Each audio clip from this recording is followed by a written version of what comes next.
now we've got the divine right of hedge funds. The hedge funds think that they're God. They think Tim Geithner thinks he's God and that he farts money, and he wants everyone to breathe in his fart money and think that can sustain them. And let me give an example of something that's absolutely shocking. Just recently, the government went after UBS, Union Bank of Switzerland, and they said, you know what?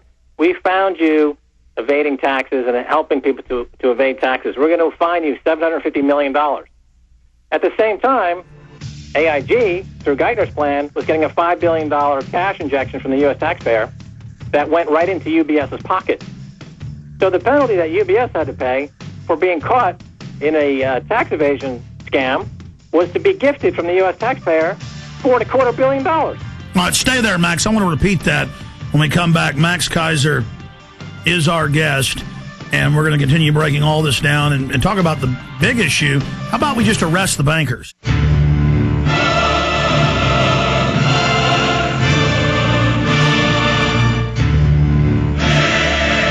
Back to Max Keiser, host of The Oracle on BBC, maxkeiser.com. Okay, Max, you got cut off by the break. Briefly, recap for folks listening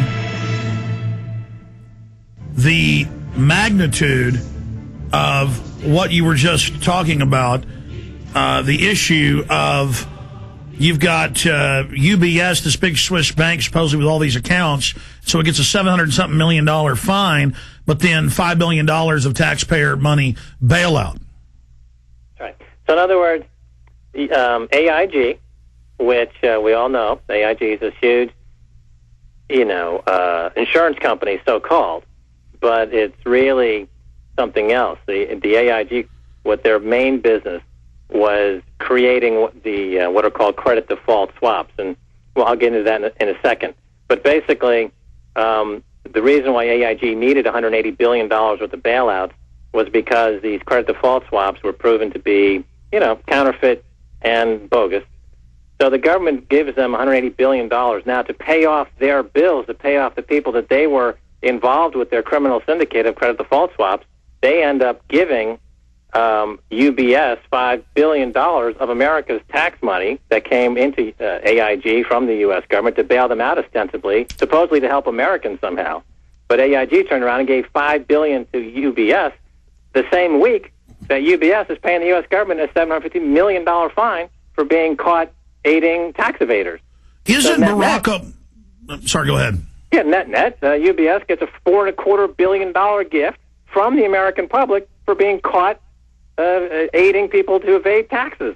That's the problem is just not that there's a lack of justice. The problem is that there's a psychosis involved at the highest levels of the banking system, where you've got like Caligula in charge of these banks. They're psychotic thugs. That their moralities are not. They're not losing morality. It's not moral hazard.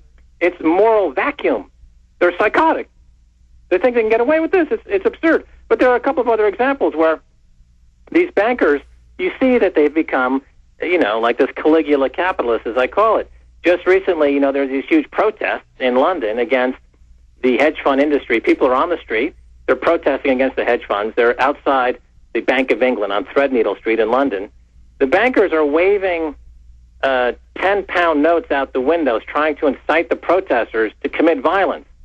Why? Because they had made bets on online betting exchanges as to how many protesters would be injured or killed during the demonstrations and protests. So here you have bankers trying to incite people to get killed because they've got a bet on the exchange of how many people will get killed. Do you remember when the Pentagon wanted to create a hedge fund on when the next terror attack was coming to make money off of it?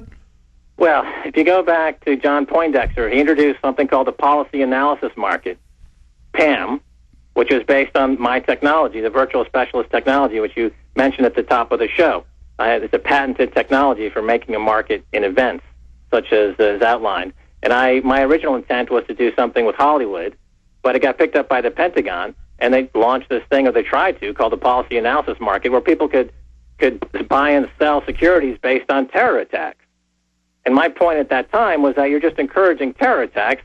It's like the people, I don't want to get into the whole 9/11 thing, but, people were making bets on exploding airplanes in the weeks leading up to 9/11. Obviously, that's true because the volume of bets against airlines that they were going to explode was increased 10 to 20 times. So it was no secret that people were making bets against them. What turned out to be they were making bets against themselves.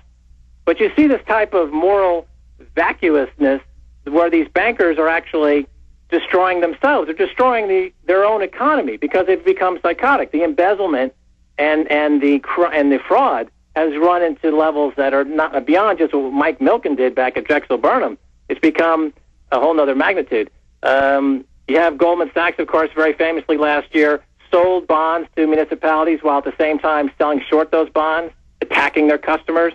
You have the example of Armor, a company called Armor Plating, I think the name is. They make material for soldiers and U.S. soldiers in Iran and Iraq.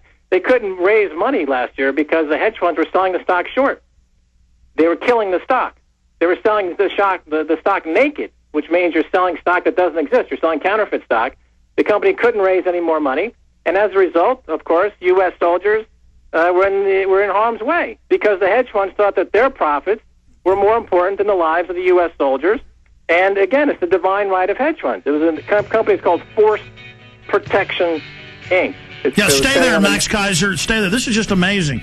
And everything he's saying is documented on record. That's how destructive, parasitic, carnivorous. It's not just looting. They're killing the golden goose that lays the eggs and all leaving the United States to live in armored compounds in the Caribbean. MaxKeiser.com is his website. My website's Infowars.com and PrisonPlanet.com. We'll be right back with him and a state rep.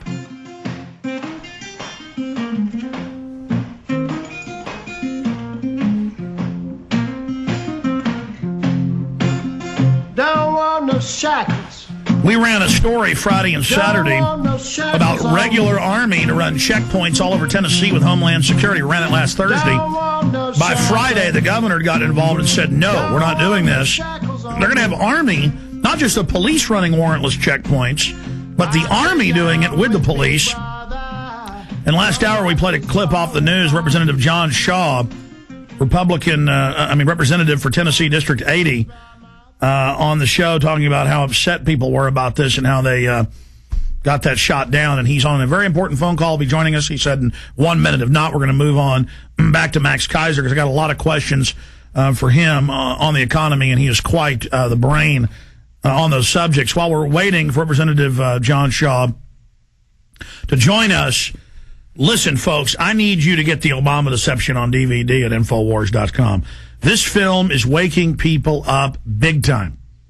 This film is changing minds. This film is unlocking people's perspective. Obama is a distraction and a diversion, just like George Bush was. You have the shadow banking system. You have a national security state that's over Europe, England, the United States, that does whatever it wants, whenever it wants, for so long that's what Max Keiser was just talking about. They're so arrogant now. They do whatever they want. I mean, Obama could be an angel, and we say that in the film. Still, the establishment's in control. He's not in control. And so we explain that and say, look, either the bankers get arrested and brought to justice and this madness ends, or they're going to destroy us all financially and then build their world government on the ashes of that. And that's what they plan to do. So please get the Obama Deception at Infowars.com or get the Obama Deception and super high quality downloaded at PrisonPlanet.tv. We got DivX copies to burn to disc to give to people that play on DVD players in high quality. I mean, this is a factory of resistance, an armory in the info war. Get the Obama Deception today at Infowars.com. Expose these criminals while we still have time. We're going into a depression. There's no doubt about that. You can also call toll free to get the Obama Deception. 888-253-3139. That's 888-253-3139. And do we have Representative John Shaw yet? Okay, I'm going to go ahead and bring Max Keiser up, and then if he comes on later, I'll have him on for like 3 minutes, or I may just cancel him. We've already played the clip of him on air, and I don't have time for this. These state reps are always harder to get than congressmen. Max Keiser, are you back, or did you take a break? No, I'm here. Okay, good, my friend. Specifically, what does that sound like to you to have the Army just announce we're going to run checkpoints for Homeland Security in the middle of Tennessee? Yeah, well, you know, the problem is that because the government is so bankrupt, that one of the ways they're going to raise money is by nickel and diming people to death. And so this whole idea of stopping people, searching people, your car is parked 5 inches away from the curb more than it should be, all the CCTV cameras watching everything. This is just a way to raise money, basically. You're nickel and diming people to death. It's just like we're back in the Sherwood forest, and you've got people, trying to get through the forest, and they're constantly being held up. It's all about the money, Alex. It's not about protection or security. It's just another way to reach into your pocket and pull out more money. And these guys who get the contracts to do all these programs are on the same group of people that we're talking about. They're part of this banking and government oligarchy. And the great, I don't know if you've seen this one, Alex, but you really should. There's a great 12-part series on YouTube called